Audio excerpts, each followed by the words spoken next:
प्रेक्षकांनो, ठरलं तर मग या मालिकेमध्ये भरपूर ड्रामा सुरू आहे। सायली म्हणते, सर मी हे कॉफी पिऊन दाखवते, काही झालं तरी मी तुम्हाला काहीच होऊ देणार नाही। कल्पनाताई म्हणतात, अगं सायली काय वेडेपणा लावलाय। सायली म्हणते, नाही आई, मला काही झालं तरी चालेल, पण मी तुमच्या मुलाला काहीच होऊ देणार नाही। आता लगेच प्रिया समोर येते आणि म्हणते, सायली ती कॉफी मी पिऊन दाखवेल, माझ्यावर घाणेरडे आरोप करतेस ना, मी ती कॉफी पिऊन दाखवते म्हणजे सगळं सिद्ध होईल। आता प्रियाने लगेच ती कॉफी गटागटा प्यायली आहे, बरीच थंडगार झाली असेल असो, पण आता लगेच पूर्णाजी म्हणतात, अगं अस्मिता डॉक्टरांना बोलो, मला आता अजिबात कुठलीही रिस्क घ्यायची नाही आहे, माझ्या या नातीला काही झालं तर। पण सायली म्हणते, नाही नाही खरंच तुम्ही डॉक्टरांना बोलवा, ह्या प्रियाला काही झालं तर सर तिने खरंच विष मिसळलं होतं त्यामध्ये। अस्मिता म्हणते, कशाला सगळेजण एवढे पॅनिक होत आहे, जर तिने त्यात विष मिसळलंच नाही तर तिला कशाला काही होणार आहे। लगेच प्रिया ड्रामा करायला लागते, सायली तुझी ही जुनी सवय आहे, मला माहिती आहे, आश्रमात असताना पण तू अशीच माझ्यावर डाव धरायची।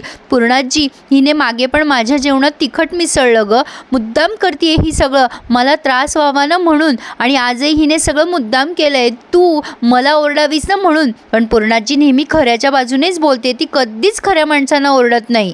पूर्णाजी लगेच सायलीला बोलायला लागतात, ही मुलगी अशीच आहे, माझ्या नातीला त्रास द्यायला कुठल्याही थराला जाऊ शकते। सायली म्हणते, अहो मी खरं बोलतीये पूर्णाई, मी माझ्या डोळ्यांनी बघितलं होतं, तिने विष त्यामध्ये कालवलं होतं, बाटली होती तिच्याकडे, तिने ते थेंब त्यात टाकले होते। अर्जुन म्हणतो, सायली खोटं बोलू शकत नाही। पूर्णाजी म्हणतात, काय रे अर्जुन, तुझ्या बायकोला निर्दोष सिद्ध करायला तू अजून काय करणार आहेस? अरे ती खोटं बोलतीये धडधडीत, आणि आज तर पुराव्यानिशी हे सिद्ध झालंय, मी तुला कधीच माफ करणार नाही। माझ्या नातीच्या वाट्याला जायचं नाही, नाहीतर मी तुला बाहेरचा रस्ता दाखवेल। आता पुष्कळ सहन केलंय मी तुझं, चल बाई आपण आज जाऊया। आता लगेच ही खोटी तन्वी म्हणते की, अगं पूर्णाजी मी प्रत्येक वेळेला का सहन करायचं, हिला शिक्षा नाही मिळणार का? पूर्णाजी म्हणतात, तुझे अश्रू तिच्यावर खर्च करू नकोस, आणि आत घेऊन जातात। कल्पनाताई सायलीला समजत असतात, सायली हे बघ मला माहिती आहे आश्रमामध्ये तुझं आणि तिचं जमत नव्हतं, पण बाळा आता गोष्ट वेगळी आहे ना, ती रविराजांची मुलगी आहे, आपण असं नाही वागू शकत तिच्याशी। विमल म्हणते, अहो ताई ती तन्वीच खोटारडी आहे, ती नेहमीच सायली ताईंना त्रास देते आली की। आता अर्जुन म्हणतो, मम्मा तुझा तन्वीवर जास्ती विश्वास आहे का सायलीपेक्षा? या कल्पनाताई म्हणतात, अरे मला पण कळत नाही आहे कोण खोटं आहे कोण खरं आहे, खरं तर तन्वी असं करणार नाही असं वाटतंय, आणि सायलीही खोटं बोलू शकत नाही हेही वाटतंय, कुणाची बाजू घ्यावी न कळतच नाही आहे। सायली म्हणते, सर मी खरंच खोटं बोलत नाही आहे, मी माझ्या डोळ्याने बघितलं होतं तिला। अर्जुन म्हणतो, मग तुम्ही तेव्हाच मोबाईलमध्ये शूट का नाही केलं?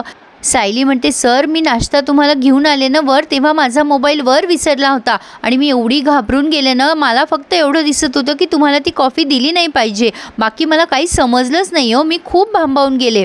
अर्जुन म्हणतो, हे बघा आता तुम्ही प्लीज इग्नोर करा तन्वीकडे, इग्नोर करणं हेच एक मोठं काय म्हणता येईल औषध आहे तन्वीच्या ह्या वागण्यावर। पण आता इकडे एवढी रडत असते ही प्रिया, खोटं खोटं पूर्णाजी ती नेहमी अशीच करते ग, तिचा ना माझ्यावर रागच आहे, ती नेहमी मला आश्रमात पण अशीच त्रास द्यायची, तिला ना मी सहनच होत नाही पूर्णाजी। आज तर मला फार वाईट वाटतंय ग पूर्णाजी, मी अर्जुनला असं करू शकते का ग, माझ्या मनात तरी येईल का पूर्णाजी? पूर्णाजी ती पुन्हा असं करेल? पूर्णाजी म्हणतात, नाही ग बाळा असं नाही करणार ती अजिबात पुन्हा। अस्मिता म्हणते की पूर्णाजीने तिला चांगलं सरळ केलंय, ती आता अशी वागणारच नाही। पूर्णाजी म्हणतात, तू रडू नकोस, तू तुझे अश्रू तिच्यावर वाया घालवावेत अशा लायकीची नाहीच आहे ती। आता अस्मिता म्हणते, अगं तू रडू नको, तुझे अश्रू तिच्यावर वाया नको घालूस। पूर्णाजी म्हणतात, रडू नकोस, मी तुला पाणी आणते, पाणी संपलंय म्हणून ते आता बाहेर जातात, मीच माझ्या तन्वीसाठी पाणी आणेल म्हणून। अस्मिता लगेच चान्स बघते आणि म्हणते, खरं सांग तू भारी डाव साधलायस ना, काय केलंस तू नेमकं? आता प्रिया म्हणते, आज ना मी ठरवलंच होतं तिलाच चांगली अद्दल घडवायची, ती नेहमी मला खोटं सिद्ध करते ना, तर आता तिने काय काय केलं ना ते तिने सांगितलंय प्रेक्षकांनो। प्रिया सांगते, मी सायलीला वरून येताना बघितलं होतं, आणि मी पटकन व्हॅनिला सिरप त्या कॉफीमध्ये टाकलं आणि लिंबू त्या कचऱ्यामध्ये टाकलं, आणि ती जी बाटली होती ना ती माझ्या खिशात ठेवली आणि सायलीला उल्लू घुमवलं। अस्मिता लगेच कौतुक करते, कसला भन्नाट प्लॅन आखलास ग तू, याला म्हणतात सॉलिड प्लॅन। प्रिया म्हणते, आता मी तिला सोडणारच नाही, मी माझं मन मोठं करून प्रत्येक वेळेला तिला माफ करते, पण आता नाही, मला त्रास झाला की तुम्हाला पण त्रास होतो ना, मला माहिती आहे। आता अस्मिता म्हणते, तू माझी लाडाची वहिनी आहेस म्हणजे होणारी। आता लगेच प्रिया म्हणते, होणार लवकरच होणार। कल्पनाताई आणि अर्जुन समजून सांगत असतात सायलीला की हे बघ तन्वीला इग्नोर कर, ती अशीच वागणार। लगेच पूर्णाजी येतात आणि म्हणतात, तुम्ही अजूनही हिचीच मनधरणी करतायत का? काय ग कल्पना, जे खरं आहे त्याची बाजू घ्यायला शिक जरा, तन्वीशी 2 शब्द पण बोलली नाहीस तू। अर्जुन म्हणतो पूर्णाजी सायलीची चूक नाहीये. पूर्णाजी म्हणतात तुला तर हिची कुठलीच चूक दिसणार नाही रे. आज तर ही पुराव्यानिशी खोटी ठरलेली आहे. आता मात्र तुझ्यातला वकील बाजूला पडलाय आणि नवरा जागा झालाय. कल्पना ताई काही बोलणार तेवढ्यात त्या म्हणतात तू तर काहीच बोलू नकोस. आज बिचारी माझी तन्वी रडत बसली आहे. तिची विचारपूस सुद्धा केली नाहीस तू. चूक आणि बरोबर याचा अंदाज पण बांधता येत नाही ना तुम्हाला. कल्पना ताई म्हणतात माझं तर डोकंच काम करेना आता. पूर्णाजी म्हणतात मग इथे कशाला थांबली आहेस. पुरे कर आता हिचे लाड. तुला तुझे कामं नाही आहेत का. जा तुझ्या खोलीमध्ये. सायली म्हणते आई मी ठीक आहे तुम्ही जा खरंच आता तुमच्या खोलीमध्ये. आता पूर्णाजी म्हणतात काय ग विमल तुला कामं नाही आहेत का. तुला ऑफिसला जायचं नाहीये का अर्जुन. ज्याचे त्यांनी कामं करा. पुरे झाले या पोरीचे लाड करणं. काय रे अर्जुन तुला काय दिवसभर हीच केस लढायची आहे का. चला निघा आता. आणि विमलला तन्वीसाठी पाणी आत आणायला सांगतात. आता इकडे ना प्रेक्षकांनो ह्या महिपतने त्याच्या वकिलाला बोलवलंय कुठल्या तरी वेगळ्याच आणि म्हणतोय काय रे काळ्या कोटवाल्या तुला पोचतोय ना मी. मला काही सांग आता कोर्टाची तारीख आहे तू काय करणार आहेस काय नाही. तो वकील म्हणतो महिपत शेठ तुम्ही त्या प्लॉटवर काम केल्यामुळे आता अर्जुनला सगळेच आपल्या विरुद्धच पुरावे मिळालेत. साक्षी म्हणते अण्णा तुम्हाला म्हणत होते मी की तुम्ही तिथे काम सुरू करू नका. आता अर्जुनला आयता पुरावा मिळणार. हे सगळं आपल्याच अगेन्स्ट जाणार. आता लगेच राकेश पण म्हणतो हो आम्ही पण म्हणत होतो तुम्हाला. महिपत म्हणतो जरा कुठे मी डगमगलो तर शेंबड पोरही बोलायला लागले मला. राकेश म्हणतो असं काय म्हणताय मी वकील आहे. त्यावर महिपत म्हणतो मग ही केस जिंकून दाखव ना. वकील मोठा आला. जो वकील नेमला तो काय करणार आहे. राकेश म्हणतो मग माझा काका जिंकून दाखवणारच आहे ही केस. आता महिपत म्हणतो त्या प्रियाला त्यासाठीच तिथे ठेवलं होतं ना कामाला. तिला म्हणा जरा आमची कामं करत जा अधूनमधून. आहे कुठे ती बोलवा तिला फोन करून इथे. नागराज म्हणतो मी तिला करतो फोन. ती अर्जुनच्या घरी गेली आहे. खरं तर आपल्याच कामासाठी गेली आहे.